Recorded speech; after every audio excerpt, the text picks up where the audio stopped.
My name is Etgar Shpivak. With my experience as a co-founder and as a marketer, I'm interviewing founders and investors to learn how to build healthy, lasting relationships between startup founders and their marketing team. Today, I have the honor to interview Shaul Olmert, one of the best Israeli entrepreneur with extensive experience. Thank you so much, Shaul, for taking the time being here. Thank you. Happy to hear a bit more about your journey. So I've been in the tech media marketing business for the past, I want to say for the better part of 30 years now. So it's been a while. When I started, the internet was in its infancy. And I think that there was a lot of excitement. I felt a lot of excitement about what this medium can create. But, questions of business model and scale and globalization were yet to be determined. Well, I feel like in many ways I was part of the exploration phase of what this technology and what these new platforms, first internet, then broadband, then mobile, and now AI, and perhaps metaverse and many other evolutions can offer to people. So I started my career in a VC firm, and later on, I started working for a games company, an online games company, and then I lived in New York, where I went to grad school at NYU, and later on I moved to I worked at MTV at the TV network MTV. I was vice president of digital products. And then moved back to Israel and started immersing myself more in startup lives. Most notably, I was involved in a bunch of ventures, but most notably, I'm the co-founder and CEO of two companies, Playbuzz, which I co-founded in 2012 and served as the CEO of for 8 or 9 years. And now Piggy or KwaKwa, which is my recent ventures that started 4 years ago, and I'm still a co-founder and CEO. This is an incredible journey, and I'm sure the listener will enjoy from this call. I will start with the very tactical questions that many co-founders struggle with is how to set the KPI for their team.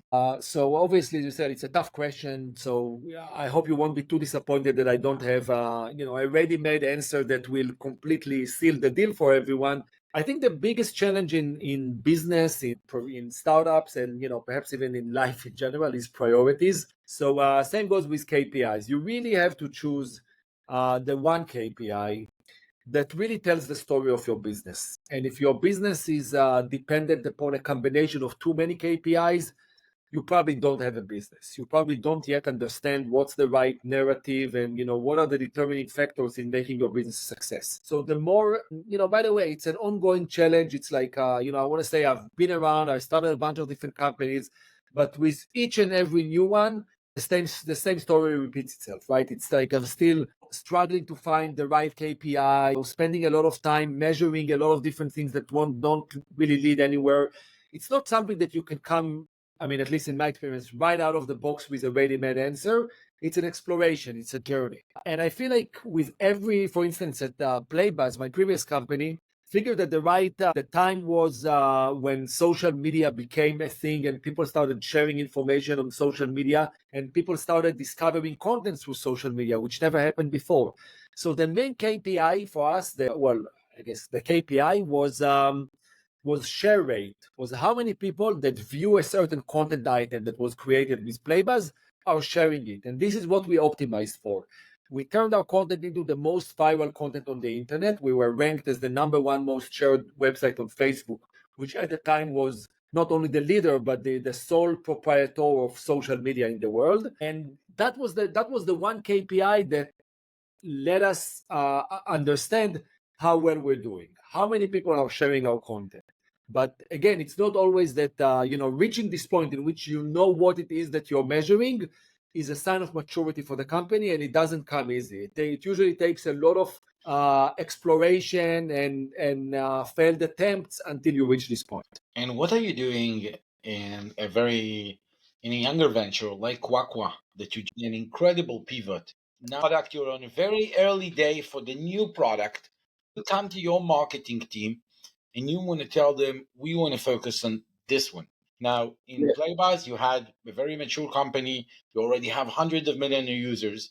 How do you do it in your very early days of your product? So I'll just give a bit of background and say that the company that I currently run started with a mobile application that was kind of like trying to replace the word processor, if you will. So a content authoring platform to enable people to create projects for school and presentations and reports and letters and all the kind of stuff you usually do with Google Docs or Microsoft Word. For a while we struggled. I mean, the product is still very good and people really liked it, but it never became a habit. It was kind of too broad to serve a wide variety of needs and not focused and good enough to serve one need in a way that will really make it a winner in the market. And after a lot of maneuvers and testing and exploration, we turned it into a mobile application to enable content creators to very easily author and distribute paid courses, paid classes. So a content creator that, let's say, is an influencer on TikTok or Instagram and has a lot of followers and is usually talking about baking and offer different recipes and whatnot, can now through KwaKwa offer a paid class on how to create the perfect pie dough or how to design the perfect menu for a social gathering or whatever it is. And it's very easy to create that course with our application and then offer it as a premium service to their followings. And so we enable people that have a lot of audience but usually not a lot of monetization to actually monetize their audience and offer premium content. Now here I don't have a great answer to what is the KPI we should focus on. For now, we are focusing primarily on how many how many creators create a second course. So after they go through the experience, create their first offering, offer it to their audience, and run the experience. How many of them are coming again and create another course or rerun the same course once again to market it to a new audience, which is sort of the ultimate proof that we are creating value for our creators community. Later on, I think that as we evolve, we'll start looking at other KPIs as well. For now, that's the one we're focused on. I don't know that it's going to be the solid one for the years to come, but it's representative of the stage we're at the moment. I think that hearing this from a founder that doing it currently and making those changes is very, very interesting. In a year from now, we'll be in a completely different position than the one we're at right now. I just don't know what exactly to imagine.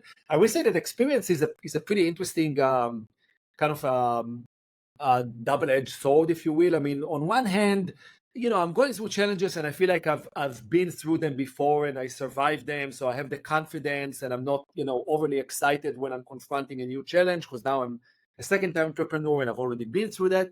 On the other hand, you keep on trying to remind yourself that you're not fighting yesterday's war, right? That the challenges you had a few years ago are not the same as you do now.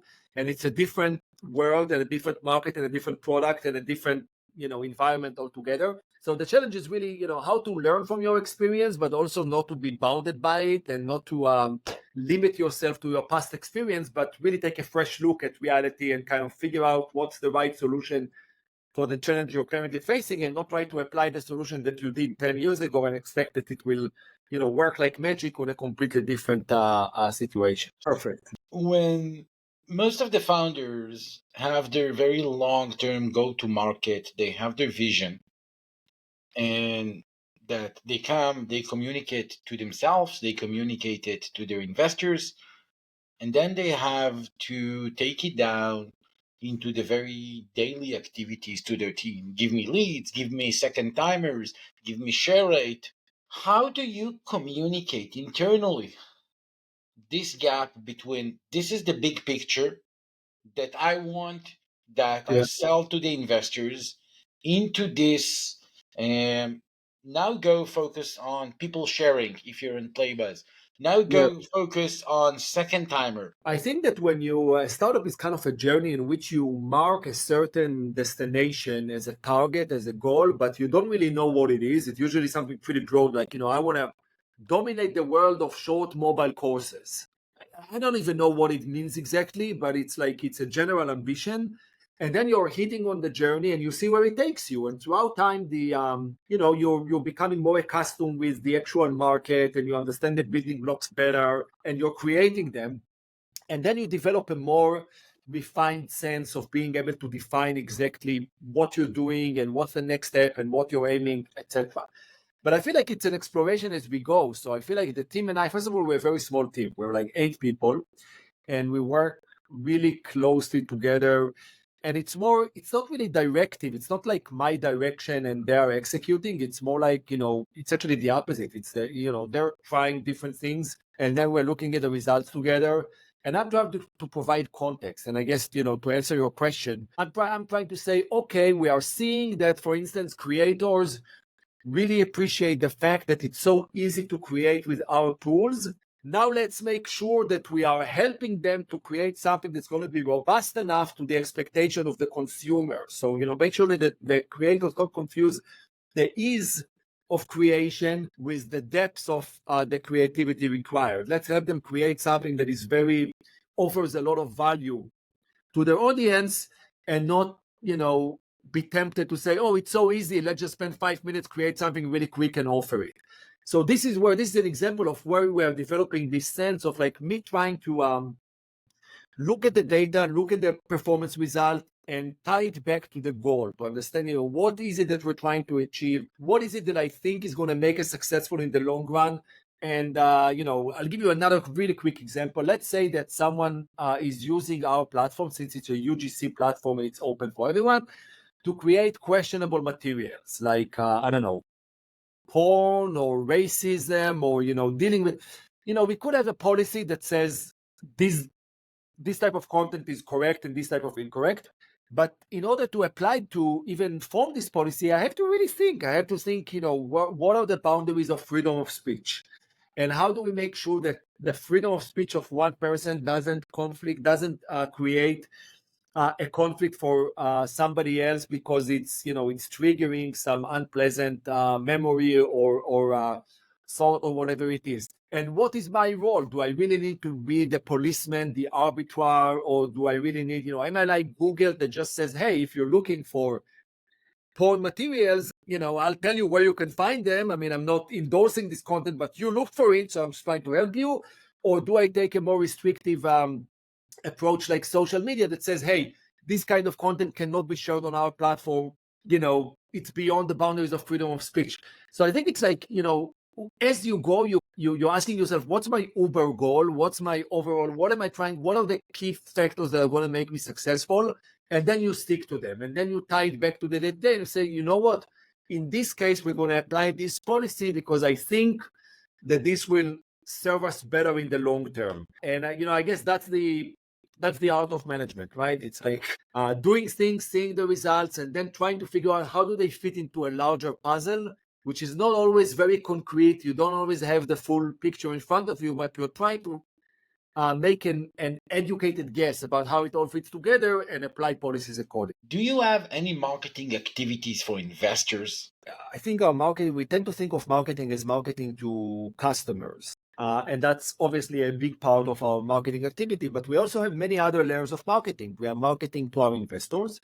We are marketing to the general public because, we want to position ourselves as a potential employer or just as a company that has a public reputation. We market ourselves to our employees. We are constantly in relationships in which we're trying to, make sure that they acknowledge the value of the company to them and have them stick to it. So we're constantly marketing to a lot of different audiences. Specifically as it comes to, with investors, you always, whether when you're going to raise your next round of funding or you don't know because you're doing well, you're profitable, and you're not sure if you'll ever need external funding, you're never in the safe zone. You know that at some point you may need to tap back to the investment community and market yourself again. So you always got to keep in touch with investors, even when you're not raising money. And similarly to other processes we're familiar in life, it's usually like you usually get the most interest when you don't need it, right? It's like when you're not on a roadshow, when you're not, but people see that you're doing well, then they want to invest in your company. It so happened that this is a particular time in which you don't need their investment, but kind of that's the way it works. So it's an ongoing maintenance of relationships. When investors contact me, I usually tell them, listen, thank you for calling. I'm not, raising money right now, but I'll be glad to introduce the company to you, to be on your radar, for you to know what we're doing. And many times I developed, I guess, the tactic of introducing the company pretty quickly. So in 90% of the cases, the investor will tell me, listen, it's, what you're doing is great. I wish you luck, but it's irrelevant to my investment strategy, or, to the stage we're investing in, or the market we're investing in, or everything else. So we can, rather than make it a pitch meeting, it's more of an advisory meeting. I tell him a bit what I do. I hear their, I get a fair share of their brain power, of their ideas, of their connections. So it's serving me well that way. But I always got, I feel like I always got to have an investor pitch ready. And I always got to have if somebody is interested in potentially investing, I always got to have an investment hypothesis in mind. I always got to say, okay, if I raise $20 million right now, here's where it's going to bring the company to. Here's what we'll spend it on. Here's why we need that money. Even if it's not necessarily the plan that I have right now, I got to be ready, because if the opportunity introduces itself, you don't want to sound like a complete jerk and say, you guys are interested in giving us money. Well, let me think about, what can I do with money? Or, it's like it kills the momentum of the conversation. You got to be ready with just say, okay, listen, we weren't planning on raising right now, but I do have a scenario of raising X million dollars, and here's what the scenario looks like. So you're not, on one hand, you didn't put yourself out in the market, but when the opportunity comes, you're ready to latch and grab on. Thank you. I think this question is really relevant for Playbuzz for the whole journey, and for KwaKwa that you write in the beginning. In Playbuzz, you had to make a lot of market education. And then a lot of the competition came, and then you have to struggle with them. And it needs some switch. Like today, what you're doing in KwaKwa is unique. You will succeed, and then a lot of competitor will come and will duplicate what you're doing. How do you make this switch from the marketing perspective between market education to competitive market? Like many facets of life, just like you don't become a grown-up overnight, you're not a kid and then overnight you're a grown-up. It's a process, and you can't really tell the point in which you made this elusive transition, right? It doesn't work this way. Same goes with companies are going through the exploration to product market fit, to scale, to growth. And it's not always a definitive moment that marks this. Sometimes it is, but mostly it isn't. So I think that you're constantly doing all of it. So, when you start a company, you're all about just like, let's create the most basic product, put it to market, and see what does it trigger? How do customers respond? What sort of feedbacks we're getting? What's the usage metrics? And see where it takes from here. At a certain point, it begins to pick up if you're lucky. And you do have some market traction. But it's not like you can check the box on product market fit and say, let's not worry about product market fit anymore, because guess what? Your product is changing and the market is changing. So obviously the fit between them will change as well. So, one example, for instance, is a few years ago, it was very popular to post photos of what you're eating and upload them to social media. And everybody did that, and it became, it was called food porn, and everybody loved it. Dozens of companies were formed based on the assumption that people really enjoy taking photos of their food. It was a big trend, and there were companies that were selling equipment for better photos of your food, companies that could tell what ingredients are in the dish and offer you the recipe, or whatever. A lot of different innovation was based on that. And then something really interesting happened. People stopped posting photos of their food because it was considered lame. What was considered cool for a bit was now considered redundant and less original, and it just people stopped doing it, and all those companies that were formed on the basis of this market trend were trying to reinvent themselves, obviously. So I'm saying product market fit, even when you think that you have product market fit, you don't know that it's there to stay. You constantly need to ask yourself, okay, so people are using my product, they see value in it, but how do I make sure that they see more value in it? How do I tie them to the product in a way that will make switching cost unbearable, and so I will be less susceptible to competition. And there's no, there's no right and wrong here, and you can't score an A plus. It's like, if you're doing really well, then you'll succeed more than you failed, and all in all, the company will continue to grow. But you're never gonna. I mean, look at companies like Facebook. Facebook had the entire world was using Facebook, and then the entire world kind of stopped using Facebook pretty much, and began using Instagram and WhatsApp and other applications that were acquired by the same parent company, Meta Networks. So you can say they were smart enough in their acquisition strategy to continue and maintain audience, but the product did not survive. No product survives forever. And even though they created a lot of different hooks in the Facebook platform, for instance, the fact that you have access to all of your friends and to all of the photos you uploaded. And it was believed, people said, once you uploaded all your photos to Facebook, you're never going to stop using Facebook because it has all your photos. And guess what?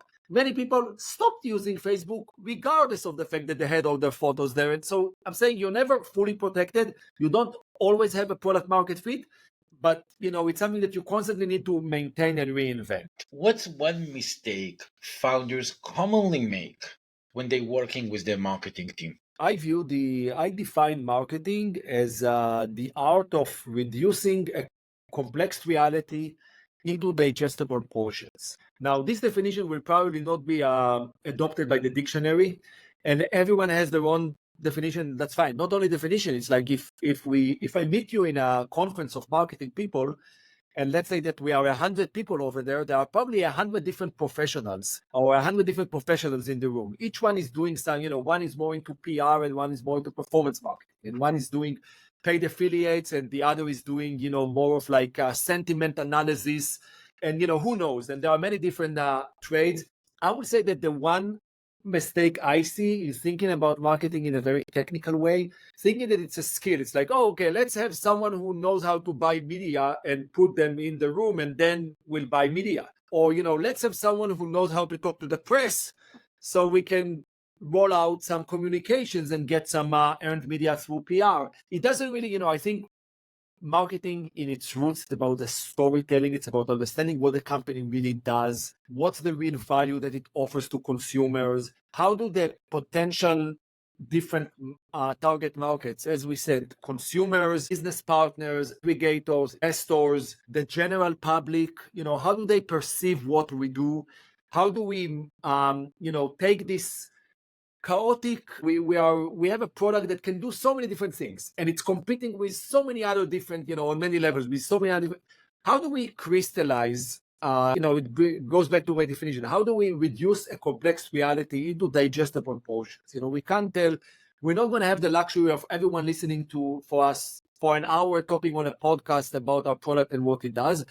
We have to make sure that it explains itself. We have to make sure that it's clear, that it's obvious, that people understand, that it immediately answers all of the tough questions they may have that will potentially prevent them from using or paying for the product. So, I think that the one mistake that sometimes executives do with their marketing efforts is that they think that marketing is like a box that you need to check. Just hire someone and bring them over and they'll do the marketing. And not understand that marketing is really entrenched in everything the company does. It requires you as the CEO first and foremost, and everyone else around you, to really understand what's our story, what's the perception of the different target audiences on what we do and what guides them, what is the determining factor, what will make the decision maker in an organization decides which software suite to subscribe to. What are the main pain points and what are the main considerations, and how do we adapt ourselves to make them understand what sort of value can we bring, and convince them that we can bring it. So, I think that tying marketing into the organization is the only way to make marketing effective. If you're just like hiring a marketing person and tell them, listen, take some budget and run with it, I don't think they can run with it to anywhere substantial. What are the top 3 qualities that you look for when you hiring your first marketing team leadership? I think I need someone who either is just like really, really committed and excited, and I just feel like a personal chemistry that's great, or or I mean, hopefully both. But if not, if they don't have this necessarily the same level of excitement, I want to see that they've been able to adapt themselves to a bunch of different things. Like if they did marketing only in one area, like I don't know, they only marketed dating sites, and they worked for 5 different dating sites, and it's like it's very hard for me to see them do something completely different. But if they've done one dating site and one I don't know, employment agency, and one B2B marketplace, and one, so they have a diverse, and I feel like okay, they have the ability to dive into a new situation, analyze it, understand it, and figure it out, rather than be a cookie cutter of one specific thing. If I hired for a marketing team that's already established and already has a hierarchy in it and different professions, then I know that I'm looking for someone who does something like that, someone who does newsletters. So great, if he only did newsletters, fine, that's probably the guy I need, because I need something very, very specific and concrete. But in the earlier stages, you need something to write the book with you, to invent and understand and explore, what's our story, how do we tell it, what sort of medium works best for us. So you need someone who has, as I said, either the burning desire, the real understanding of what we do in a very deep sense, or the professionalism and experience to adapt themselves to something new and be able to understand it. So you asked about 3 qualities.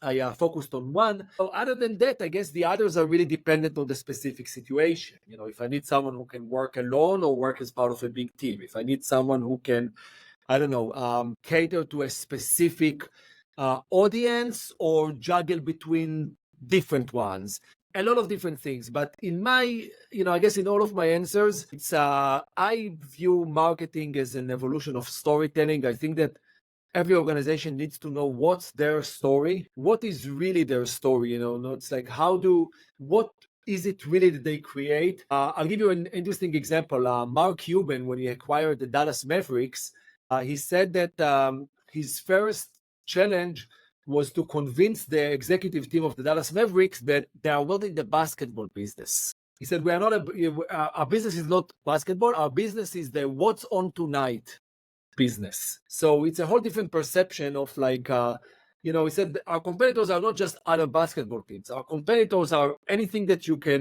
someone would rather spend their time rather than watch a basketball team. We need to compete on that resource, on that attention.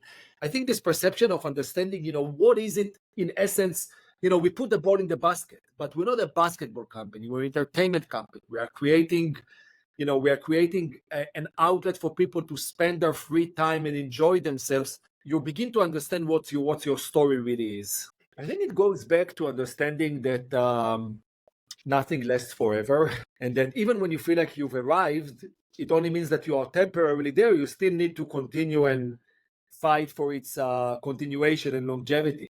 So I think that there were many times in which I felt like my business was on a roll and nothing can ever stop us. We're just too good. We're doing what we do. Nobody else is doing it as good as we do. We are getting market share. People love us. Everybody wants to invest in us. Everybody wants to buy the company. We're golden. And then a few months later, you're like, crap, the business is collapsing. What do I do? And then it goes back to being good, and you fall back into this fallacy of like saying, I figured it out, I got it right, it's working, I shouldn't be worried. Yes, you should be worried. It's like it's working now, but things are going to change, things are going to evolve. New competitors are going to come. Your clients will need different things. The world is changing. The needs are changing. So I think it's this. The one mistake is assuming that you figured it out for the long run. Once you have something working, it means that you figured things out for now, and it's great. Keep doing it, but always be on the lookout for new ideas. Always explore what can possibly go wrong, what sort of threats are knocking on your door, what other opportunities are out there, because whatever it is that is working for you right now is not going to continue and work forever unless you're going to continue and reinvent yourself. What's a common misconception about running a startup you would like to debunk? I feel like when I enter the startup world, it's like people described it to me. And if I need to describe it right now, I'll use the exact same words that they did. But now I really understand what it means, because you can talk about, it's like me telling you that you're going to go out on the battlefield by yourself, and people will shoot at you, try to kill you from a lot of different angles. You can try and imagine what it's like, but until you've experienced that experience, which hopefully I haven't, and I hope for you and for our listeners that they want to, you don't really know what it, you can talk about it, you can say, oh yeah, I know I'm going to be out there in the battlefield by myself and everyone will try to kill me. But when it's really happening, I feel like that's when you're really getting the grasp of what it means. So I feel like the misconception is not, people say that startups is kind of very demanding, takes over your life, you're all in, and you're suffering this roller coaster of like, highs and lows, and you're not really in control. Things are happening, and overnight everything is changing. Yeah, everybody knows that, everybody heard it, and that's true. And I don't have anything else to say. That's exactly my description of the startup. But all I'm saying is to our listeners that weren't founders, weren't entrepreneurs yet, you don't know jack. You feel like you hear me and you're saying, yeah, okay, we know what to expect. You don't. Because only when it actually happens to you, you really understand the magnitude and the kind of emotional power and what you're going through. But hey, it's worth it. Success is obviously addictive, and everybody wants to be successful in whatever they do. So whether they choose to be, I don't know, a football star or a supermodel or a startup founder, they want to be successful, and when they are successful, it's obviously a great feeling. But I say even more than that. I'm going back when I was 21. A couple of friends of mine and me, we started together a new fanzine. Because the internet was still in its infancy, and we were kind of doing it as a labor of love. We wanted to spread our ideas and change the world, and wake up young people to be more creative. And I guess that if we were 5 years older, we would have done it on the internet. But at the time, we did it in a print magazine, and it wasn't a successful venture. It was something that we started, and yes, I think we published 6 or 7 issues of the magazine throughout a period of about 2 years. And some people really liked it. And until today, it happens to me very seldom, but every now and then that somebody is approaching me and say, hey, I used to read your fanzine like 30 years ago, and I'm feeling so proud. And when I look back at this experience, I'm saying we were a bunch of, really passionate young people with great ideas, and we were pursuing them, and everybody called us assholes or nutcases, and we didn't care. We just enjoyed doing our things. And yes, we had some aspirations about how it's becoming the most popular thing in the world, and it didn't. But it created something, a little dent in time, a little, influence on some people, and that's cool too. And I'm not judging myself as like, oh, I didn't become, the ultimate biggest publisher in the history of the world. I'm such a failure. I'm more like just embracing the fact that we were young and innocent and passionate and followed our guts. And I feel like that's the kind of satisfaction I see from entrepreneurship as well. Because look, you may be successful with your venture and you may not. And your success doesn't necessarily indicate that you did a good job or not. It kind of does, but sometimes it depends a lot on circumstances that are beyond our control, and we call them luck because we don't know how to quantify them and measure them and solidify them. But whether you'll be successful or not, it's going to be an experience. And, when I look back, I'm an old guy now. I'm going to be 50 this year. So, I deserve the privilege of speaking like an old man. I look back on my career and I just like embrace the fact that I did a lot of things that I enjoyed and I believed in, and some of them turned out well. Some of them did not turn out well, and that's all part of the story. So, I dare to say it's not really about success. It's about the experience. It's about the journey. It's about the process. And when you really learn to enjoy that and be forgiving to yourself, understanding that it's not about me proving that I'm a superhero and I took all the right decisions and I took a little bit of seed funding and created this global empire that became a huge public company and was sold for billions of dollars. Yeah, it would be nice if that happens, but for most people it doesn't. And yet it doesn't mean that they failed. It's like, maybe it was successful to some extent. Maybe it created some monetary value, influence on people, some progression to the industry. And if not, an experience, and that's okay too. Alongside being an entrepreneur, I'm also an investor. I invest in startup companies. And when they don't work, and guess what? Most of them don't work. I always talk about the ones that did work and show off with how good of an investor I am. But the reality is that, I lost my pants in 9 out of 10 companies I invested in. And that's okay, because, that's the model. I still profitable. It still makes money. I never call up the entrepreneur and say, "Hey, where's my money?" I'm more like, "Hey, I'm glad I mean, bravo to you for embarking on this journey, for trying, for giving it all you got. I hope you've learned and I hope you've enjoyed. And, when you start another company, give me a call. I may want to invest in it as well." And I think that's the right way to look at things. Let's take Shaul back post the MTV, starting to be an entrepreneur again. If you could give yourself one advice, what would it be? My advice to my younger self would be take it easy. Everyone around you are as clueless as you are. And I think the context is that I always felt like everyone knows more than I do. And when I always have this imposter syndrome, like I'm walking into the room and everybody knows their shit, I'm the only clueless guy around. And I need to, pretend somehow, talk the talk and, laugh in the right jokes and make sure everybody understands, everybody around me has the feeling that I know what I'm talking about. And the reality is that I didn't know what I'm talking about, but neither did anyone else. I mean, they all, they all felt that the market is going where it seemed to be going at the time. And then a year later, the market completely flipped on them and moved the other direction. So they changed their mind and flowed with it.